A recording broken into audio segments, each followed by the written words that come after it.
My sister threw me a family's most awkward baby shower, tacky decorations, embarrassing photos, and even my own maxed-out credit card as a gift. She smirked. No luxury car for my birthday? Enjoy this. I silently crushed my stress ball and smiled. That night, I cut off every insurance policy connected to me. It was only the beginning. It ended with her selling jewelry to help pay rent for a 20-square-meter studio, while my final move was still loading. I should have known the moment I saw the banner. Family's most awkward baby shower in neon pink letters stretched across the entrance of the rented event hall. Cartoonish storks with googly eyes, cheap plastic balloons shaped like crying babies, and a cardboard cutout of me, hugely pregnant, double-chinned, photoshopped into some grotesque parody of myself. My sister's voice echoed as we walked in. "Surprise," she shrieked, her smirk razor-sharp. "Come on, it's all in good fun." I smiled. My fingers gripped the small stress ball in my pocket. Hard. But I smiled. The room was packed. Cousins, aunts, family, friends, everyone who hadn't bothered to check in on me during my pregnancy.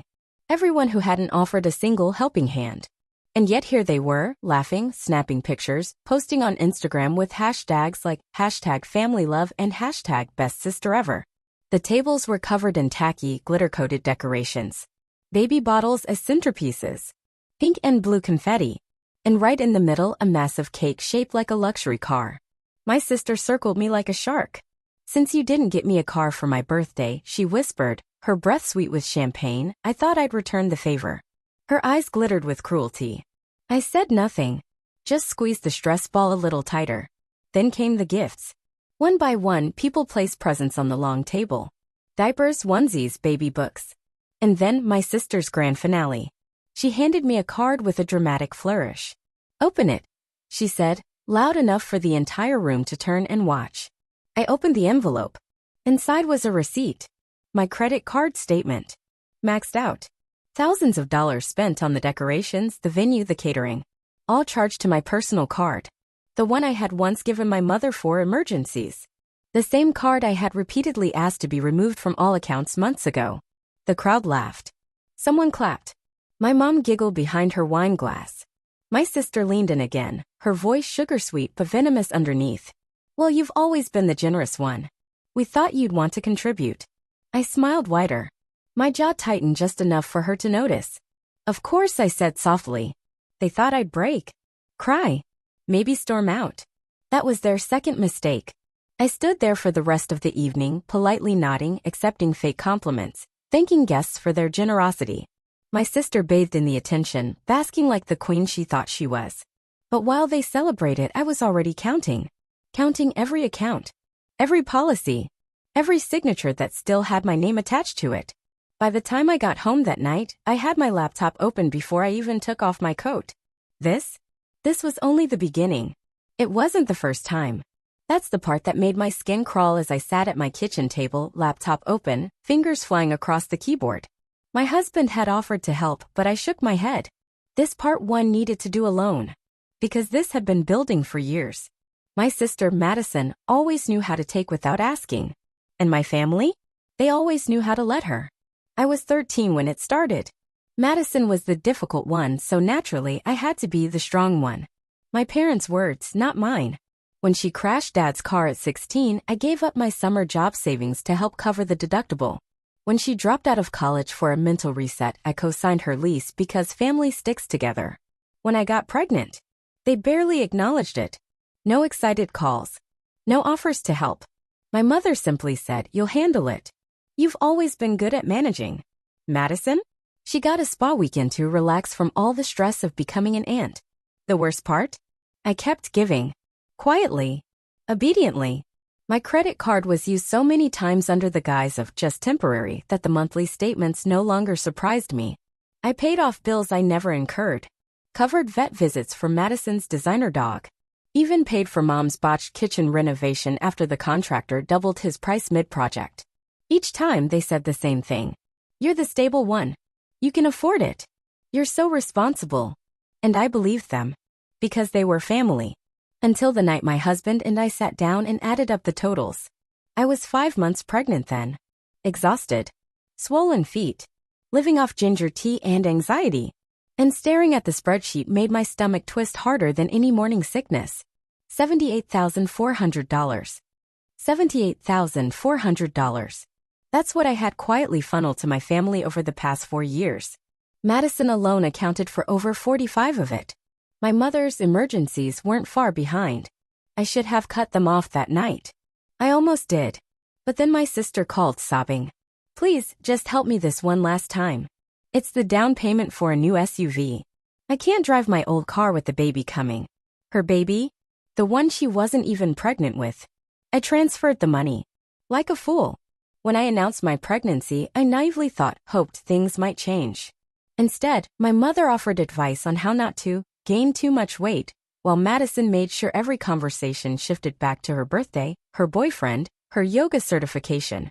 When the invitations for her lavish 30th birthday came, I wasn't surprised I didn't get one. I wasn't even angry. But then I saw the photos. A private yacht. Champagne fountains. A giant gold M made of roses. And the cherry on top, my credit card charge for the full catering bill. $12,800. I called my mother. You should be happy for her, honey, she cooed. Besides, you wouldn't have been comfortable on the boat in your condition. Think of the nausea. They were always so good at making me feel like it was for my own good. Like it was kindness. That phone call was the first time I froze the credit card. But not the last. And yet, after everything, they still planned that circus of a baby shower. For me. Except it wasn't for me. It was a performance. A spectacle. An opportunity to turn my pregnancy into their content, their narrative. And of course, they charged it all to my reactivated card, the one they'd somehow gotten back into through old account authorizations my mother conveniently never removed. Even the stress ball in my pocket that night had been a parting gift from my husband. Just in case, he'd said. He knew. He always knew. Now, as I stared at the cascading tabs open on my laptop, the real calculations began. The trust funds my husband and I had set up? My sister's name was still tied as a secondary beneficiary on one of them. I removed it. The life insurance policy my parents had sweet-talked me into co-signing to get a better rate? I filed the paperwork to sever my liability. The joint savings account my mother opened just for emergencies? Emptied. Closed. Gone. One by one, every tether they thought they could pull was cut. And then came the big one. My father's private business loan. They had used my name to secure it, leveraging my credit score to get better terms. My signature was forged on the final extension. My husband had quietly pulled the documents 3 months ago, suspecting as much. I contacted the bank's fraud department. Filed the claim. Attached the forensic analysis my lawyer arranged. They were about to lose a lot more than their catering hall deposit. The calls began the next morning. Madison first. At 7:42 a.m. Blocked. Then my mother.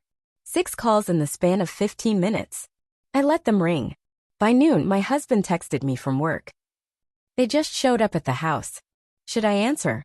No, I replied. Let them stew. They weren't panicking because they felt guilty. They were panicking because the ATM door had finally slammed shut. And for the first time in my life, I wasn't the one trapped inside. That afternoon, an email arrived. Subject, urgent family discussion from my mother. Honey, please. Your sister is very upset. You're being dramatic. It was a celebration. You always help, that's who you are. We've always been a team.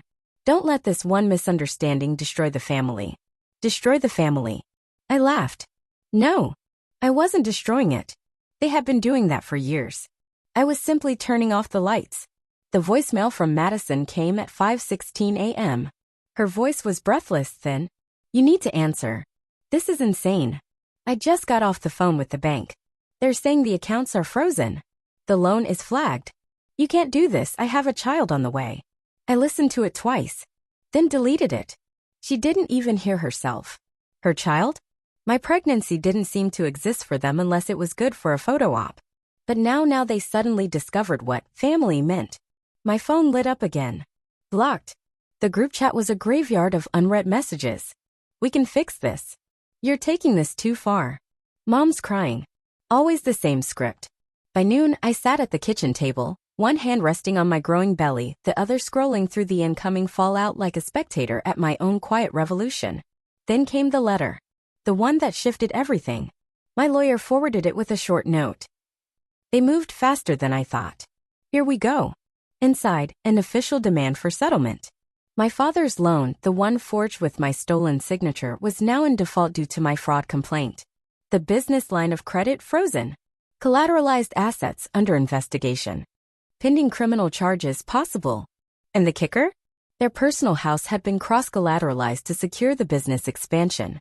Without the fraudulent extension, everything was collapsing. They never thought I'd actually file. That was their final mistake. The knock on my front door wasn't gentle. 3 loud, sharp bangs. I didn't flinch. My husband stood behind me, hands on my shoulders, silent. Supportive. Solid. To the peephole, my sister, my mother, and of course my father, red-faced and jittery like a man balancing on the edge of a cliff. I opened the door only halfway.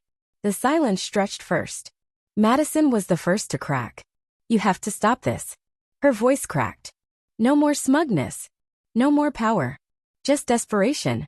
They're saying we could lose the house. Mom and Dad's house. Our family's house. Our family. I repeated, my voice calm, almost soft. You mean the same family that charged me for my own baby shower and laughed while doing it? Her eyes welled instantly. It was supposed to be funny. A joke. Like using my credit card for $43,000 worth of venue deposits? My voice didn't rise. I kept it even. Surgical. Like stealing my identity for Dad's business loan? My father finally stepped forward. Sweetheart, we can fix this. The lawyer said if we withdraw the complaint, we can negotiate. Maybe they'll reduce the charges. Withdraw it. I smiled, tilting my head slightly. So you admit you forged my signature?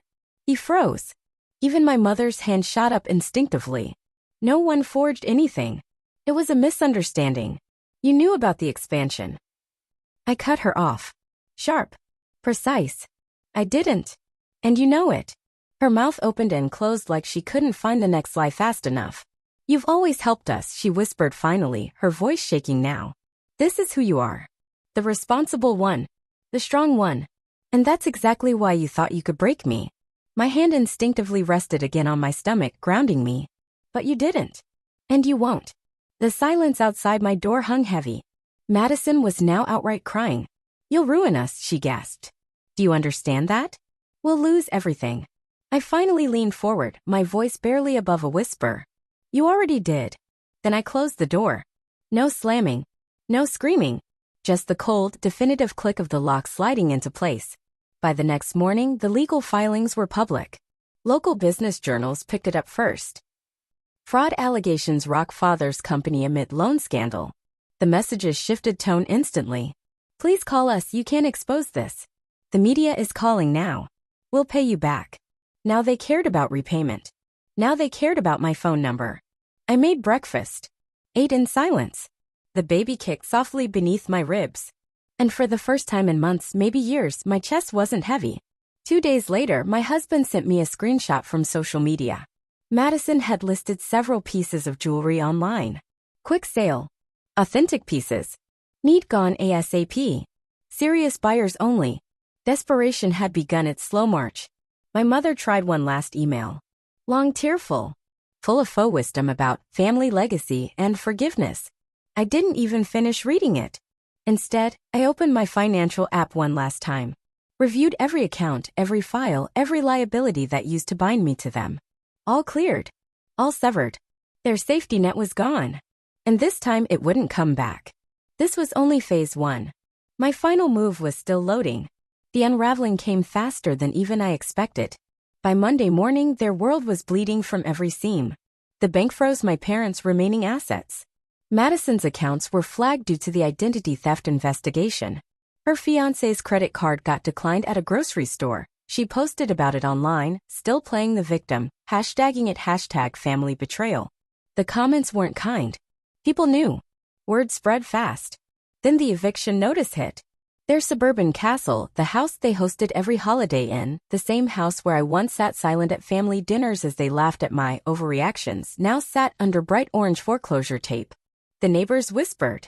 The HOA board scheduled an emergency meeting. My mother called. She hadn't called directly in weeks. My finger hovered over the screen for a moment before I answered. Her voice was small. Tired. Sweetheart, please. We have nowhere to go. There it was. Not rage. Not manipulation. Just raw, cornered desperation. You had somewhere, I replied softly. You just kept pushing me out of it. A long silence followed.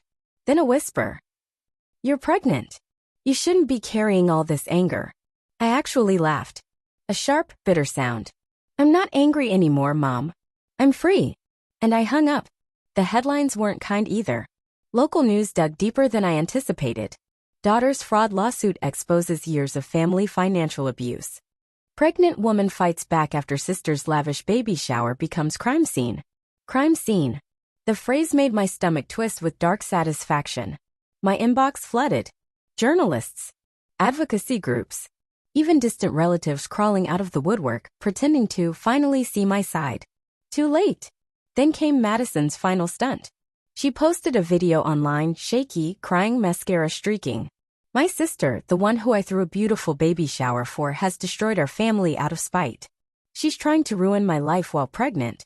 Who does that? She's weaponizing her pregnancy against us. Thousands watched. Comments exploded. But what she didn't expect. The receipts. Screenshots of her charges. Photos of the luxury SUV lease. The forged signatures. The yacht birthday tagged under my name. Someone I never found out who compiled it all into a brutal thread. The audacity of Madison, a masterclass in golden child entitlement. It went viral within hours. The sympathy Madison hoped for evaporated like morning fog. That same night, my husband came home holding two thick envelopes. Certified letters, he said, placing them gently on the table. From their lawyer. Settlement offers. I didn't touch them. Instead, I smiled, standing slowly, feeling the weight of my belly shift. Let them keep spinning, I whispered. I'm not finished yet. Because they still hadn't understood the most important part. This wasn't revenge. This was birth. Of my child. Of my boundaries. Of my freedom. And they were watching it happen, helpless. They thought the worst had passed. They thought I'd stop once they lost the house. They thought wrong. 2 weeks after Madison's viral collapse, the final blow landed. The court ruled in my favor. Full restitution. Legal fees covered. Permanent injunctions barring them from touching anything tied to my name ever again. But that was only paper. The real devastation happened in the shadows they couldn't control. Madison tried to rebuild.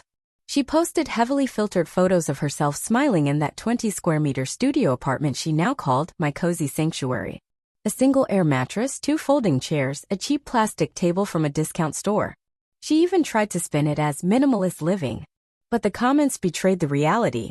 Weren't you driving a G-Wagon a few months ago? Where's the baby shower money now? Karma tastes expensive, huh? Within days, her employer quietly let her go, citing reputational risks. Her influencer partnerships? Gone. The designer brands she once flaunted? Resold at a fraction of their worth to cover legal fees. Even her so-called friends distanced themselves. No one wanted to be part of her fallout anymore. My father's business partners abandoned ship quickly. Contracts dissolved, licenses revoked, outstanding debts called in. The office space was gutted, emptied like a carcass. A liquidation banner flapped outside the glass doors where their logo once shined. The last remaining staff were left unpaid. Even the family lawyer, the same man who had smugly sent me their first settlement offer, resigned from representing them, citing irreconcilable ethical conflicts. My mother, she broke differently. No more charity luncheons. No more spa weekends. No more carefully curated social circle. The so-called friends she used to host for wine tastings blocked her number one by one. The humiliation crushed her slowly. Every time she stepped outside, she carried the weight of whispers. Did you hear? That's her. The daughter exposed it all. They stole from their own pregnant child. She stopped leaving the apartment altogether. But they weren't done trying to reach me. Late one night, my doorbell rang. Through the peephole, Madison. Thin, pale, shadows under her eyes. No designer coat, no jewelry, no entourage. I didn't open the door. She stood there for several minutes, shifting on her feet like a child caught in the rain. Finally, she slid an envelope under the door. Inside was a single photo. A sonogram. Her son. My nephew. And a note in her messy handwriting. He'll grow up with nothing now. You've made sure of that. I stared at the paper for a long time. But I felt no guilt. Because my daughter. The one kicking softly beneath my ribs as I stood in my quiet, warm home, safe and free. She would grow up knowing what boundaries looked like. What self-respect looked like. what freedom from manipulation tasted like. The final message came from my mother. 2:07 a.m. I hope one day you'll understand what you've done. I read it, deleted it, turned off my phone. My husband stirred beside me, half asleep, whispering she's already a fighter, like her mom. I smiled in the dark. No more stress balls. No more family performances. No more chains. Just silence. Just peace. They built the fire.